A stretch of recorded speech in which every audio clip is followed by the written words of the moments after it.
औज़ु बिल्लाहि मिनश शैतानिर रजीम बिस्मिल्लाहिर रहमानिर रहीम। मुकर्रम व मोहतरम नाज़रीन इकराम, अस्सलामु अलैकुम रहमतुल्लाहि व बरकातुहू। बहुत दिनों के बाद अनमोल मोती का ख़जाना लेकर आपकी खिदमत में हाजिर हूँ। आँखों का ऑपरेशन हाल ही में हुआ। जब आँखों के ऑपरेशन के टेबल पर था, जब पता चला कि आँख कितनी बड़ी नेमत है। जब तक ऑपरेशन के बाद आँखों की पट्टी ना खुली और उजाले को ना देखा, इतना परेशान था कि कुछ कहिए मत। अल्लाह ताला के इनामात नेमतें हमारे जिस्म में करोड़ों करोड़ों रुपए देने के बाद भी मिलना मुश्किल है। ऐसी नेमतें हमारे जिस्म में हैं। अल्लाह ताला हमें तौफीक दे के हर लम्हा उसका शुक्र हम अदा करें। आज यूं ही मौलाना जस्टिस मुफ्ती तकी उस्मानी मद्दज़िल्लहुम की इस्लाही खुतबात की वारफ़गर्दानी कर रहा था, तो जुबान की अहमियत पर और जुबान की कदरदानी पर नजर पड़ी। माशाअल्लाह, आज हम अपनी जुबान चलाते रहते हैं, लेकिन किससे क्या बोल रहे हैं, किसको क्या तकलीफ हो रही है हमारी जुबान से, हमें पता नहीं चलता। खैंची की तरह दिन भर चलते रहती है। दूसरों के दिल को कैसे ठेस पहुंचती है वो उसका भी हमें पता नहीं चलता। क्या खूब उन्होंने लिखा है, समात फरमाए। ये जुबान अल्लाह ताला की एक अजीम नेमत है जो अल्लाह ताला ने हमें मुफ्त में दे रखी है। इसकी कीमत हमें अदा नहीं करनी पड़ती और पैदाइश के वक्त से लेकर मौत तक यह सरकारी मशीन चलती रहती है। लेकिन अगर खुदा ना खास्ता यह नेमत छीन जाए, तब इस नेमत की कदर मालूम होगी कि यह कितनी अजीम नेमत है।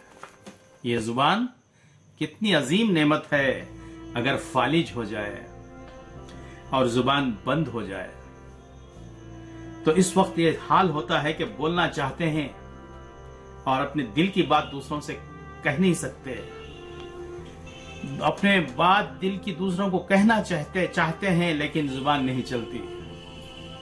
उस वक्त पता चलता है कि गोयाई की ताकत कितनी अजीम है। अल्लाह ताला ने जुबान दिया, वो बहुत बड़ी नामत। फिर उसके साथ गोयाई की ताकत दी, बोलने की ताकत दी, वो दूसरी नेमत। हर नेमत में दो दो नेमतें अल्लाह ताला ने पोशीदा रखा है। पहले आंख दी, वो एक अजीम नेमत है। फिर देखने की ताकत दी, वो दूसरी नेमत है। तो इस तरीके से अल्लाह ताला हमारे जिस्म में जो भी नेमतें देकर है, वो एक तो देकर है, फिर उसके साथ उसका काम करने की सलाहियत हमें दिया है ना, वो दूसरी नेमत है। अल्लाह ताला का हर लम्हा शुक्र अदा करें, फिर भी ये कम है।